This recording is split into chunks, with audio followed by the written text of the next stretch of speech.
This is a Democrat doing this. The same Democrat that is supposed to be advancing the war powers resolution that is already 2 months late on Iran. And instead of that, this is the bill that they advanced this morning. Think about that. What a joke of a country we're in, man. Jesus Christ.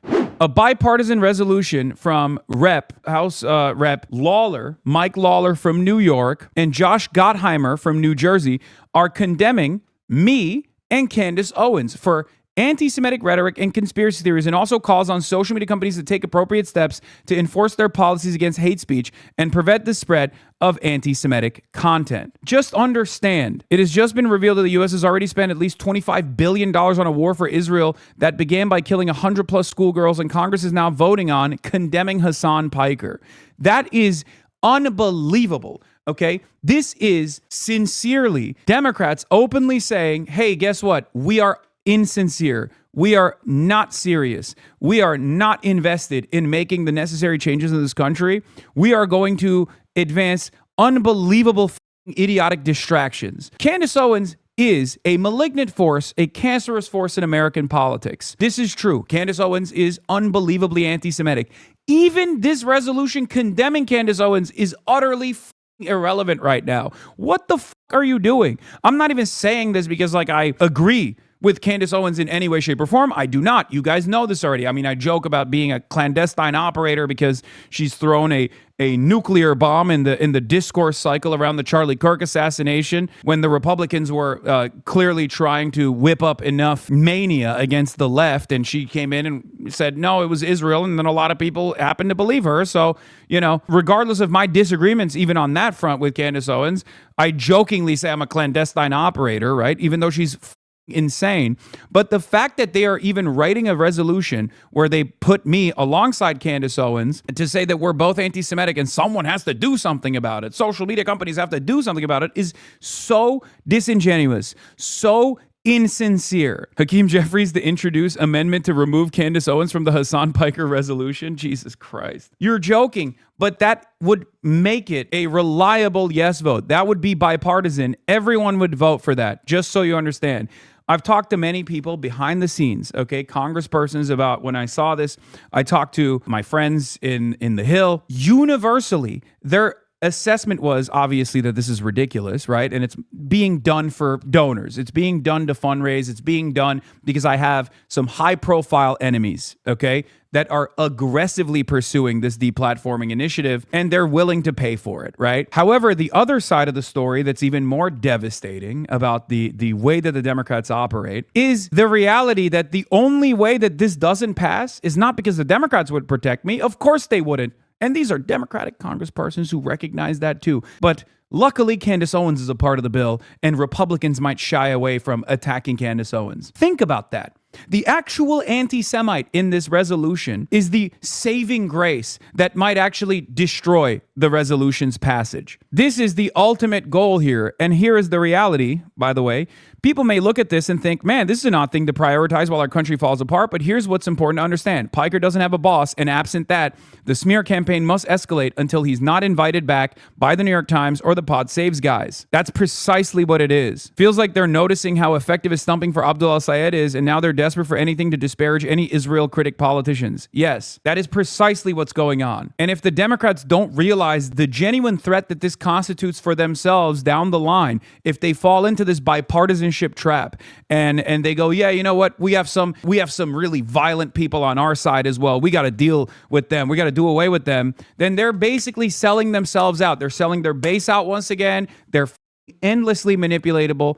Okay, they're endlessly malleable. They're stupid. Yes, there is a bipartisan bill in Congress right now that demands the condemnation of Hasan Abi Piker, okay? Bipartisan laser light focus on material improvements to the lives of the American people exactly as they promise every 2 years. Ignore the fact that these two influencers they want to formally denounce are Israel critics, and that's totally coincidental as always. I love that this guy looked at this situation between me and Candace Owens and said, Hasan Piker is a little more than a critic of Israel. Between me and Candace Owens, I'm the one that's a bigger danger? What the is happening? Candace Owens is run around with a copy of the Talmudic Jew in front of hundreds of thousands of people being like, this is how Jews are. They're contract lords. And this fucking asshole looks at that situation and goes, you know who's actually the real danger here? Hasan Piker. Congress has no business formally denouncing American citizens for their views. They should shut the fuck up and get to work. It's true. This is where we're at in the United States of America. You could spend an entire career combating anti-Semitism on the internet, and as long as you're an avowed anti-Zionist, it doesn't matter, okay? They will literally say, you're a bigger threat. Anti-Semitism is a canary in the coal mine of fascism. It's one of the oldest bigotries that has caused those of the Jewish faith a tremendous amount of pain. From pogroms to the Holocaust, Jews have always been singled out by those in power as a scapegoat for instability and economic volatility people in power cause. Between me and Candace Owens, I'm the more serious threat, a more serious corrosive influence on discourse. You have to be out of your mind. It's unbelievable, dude. It is so obvious what's going on, okay? It is so deliberate. It is so obvious what's going on. Don't criticize Israel. If you criticize Israel, we'll make your life a living hell. We'll take away your sponsorships. Oh, you don't have any sponsorships? We'll take away your ads. Oh, you don't run any ads?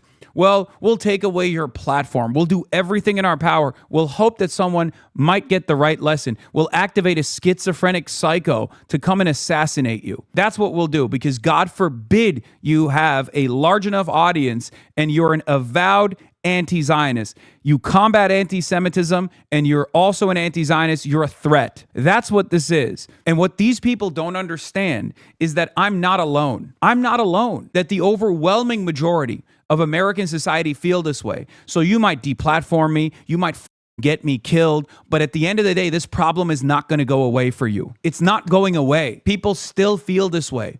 People know the truth. So you have to address it at some point. That's it. Luckily for now, reasonable people obviously are on my side and recognize how insincere and how ridiculous this shit is. But if your goal is to punish critics of Israel, prominent critics of Israel, it's not going to work. You deplatform me, someone else will take my stead. You kill me, someone else, and 10 more people will prop up with the same exact opinions. And guess what? There's the other side of it. You don't know what kind of opinions those people will have. You know what my opinions are. You know what my goals are. You know what my assessment on the situation is. And in an environment where there is a ton of prominent critics of Israel who, at best, are agnostic on the issue of anti-Semitism, and at worst, absolutely utilizing the conversation around Israel to foment anti-Semitism, to target someone like myself who actively does combat anti-Semitism, is unbelievably stupid. And it's exceptional because it's not true. Anyway, let's look at this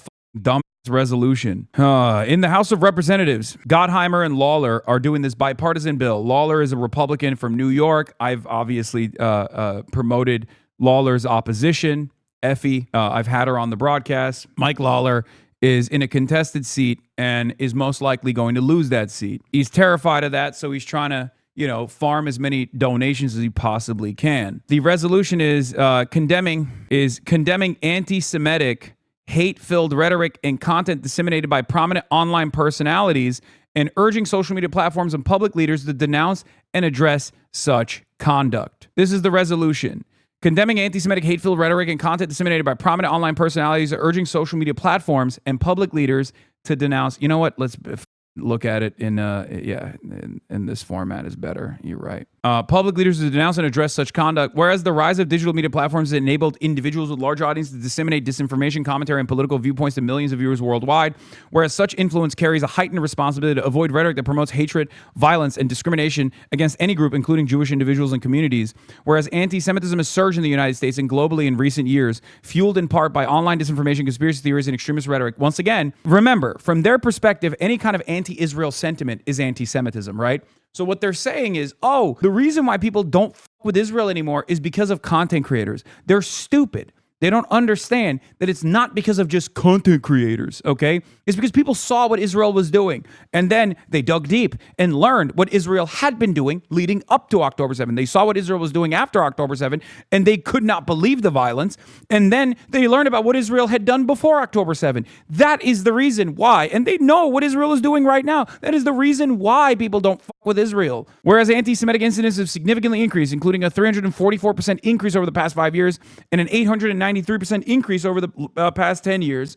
Again, ADL's numbers, obviously. This, unfortunately, also factors in, any kind of incident revolving, even Jewish Voice for Peace doing a peaceful anti-Zionist protest in the vicinity of someone who's pro-Israel. That's how stupid these numbers are. They're unbelievably misleading. In any case, anti-Semitism has increased. It's just these numbers are unfortunately ADL numbers, so we don't know what the exact numbers are. And online platforms have identified as a major vector for the spread of such hatred, whereas Hasan Piker, a prominent online streamer, has often used anti-Semitic rhetoric, including expressing support for Hamas, a designated foreign terrorist organization. Whereas in August 2019, during a Twitch live stream, Hasan Piker stated America deserved 9/11, whereas Hasan Piker referred to Orthodox Jews as inbred, whereas Hasan Piker downplayed sexual violence committed by Hamas, a designated foreign terrorist organization against innocent civilians on October 7th, stating it doesn't matter if rapes happen on October 7th, like that doesn't change the dynamic for me.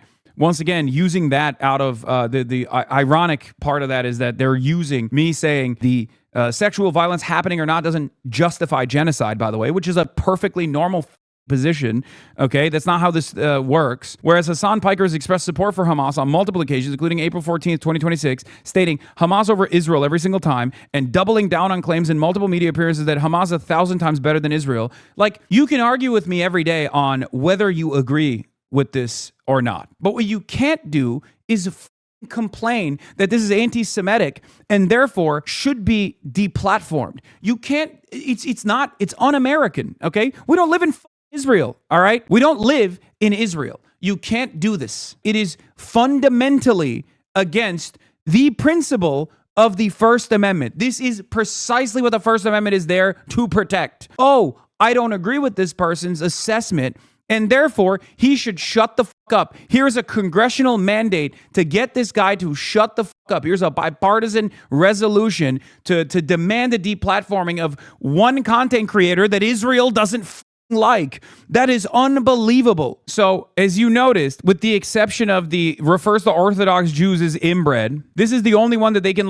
massage. You know the context behind this. It doesn't matter. I call every racist neo-Nazi group inbred because ethnic, religious, or any kind of nationalist supremacist movement obviously requires inbreeding. That's how you get genetic purity, right? That's why I say, oh, these guys are inbred across the board for Hicks, Republicans, reactionaries of all different sorts, neo-Nazis, and the like. So that's the reason why I use this substitute term as a pejorative instead of something else. It doesn't matter. Who cares? That's the only one that they can at least manipulate around to imply some kind of borderline anti-Semitic statement. I even recognize that, but it doesn't matter ultimately, right? If you noticed, every single other thing is foreign policy related. Every single other thing is Israel related.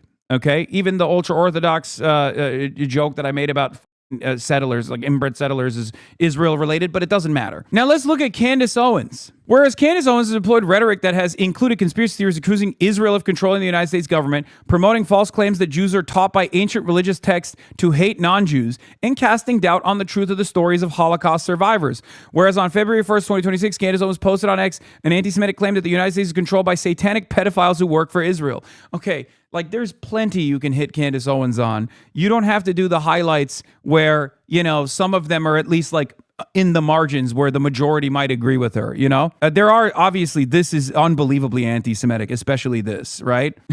But the satanic pedophiles who work for Israel is again, it's an anti-Semitic canard, but you could very easily say this is the Epstein class. You know what I mean? So sorry, sucks to suck, but probably not good to put in there regardless. Whereas during a podcast appearance on December 8th, 2025, Owens repeated the false claims that Jews are killing Christian children as part of religious rituals. Look at this. That, how can you have my assessment on Israel's death and destruction campaign in the same breath as this Like, this is literally, this is just the blood libel. Like, this is unironically the blood libel. What the fuck? There is no comparison. You have to be insane to look at this and look at my statements and be like, look, Hamas is 1,000 times better than Israel. It's objectively a popular sentiment that is expressed by many people if they think a little bit further on this.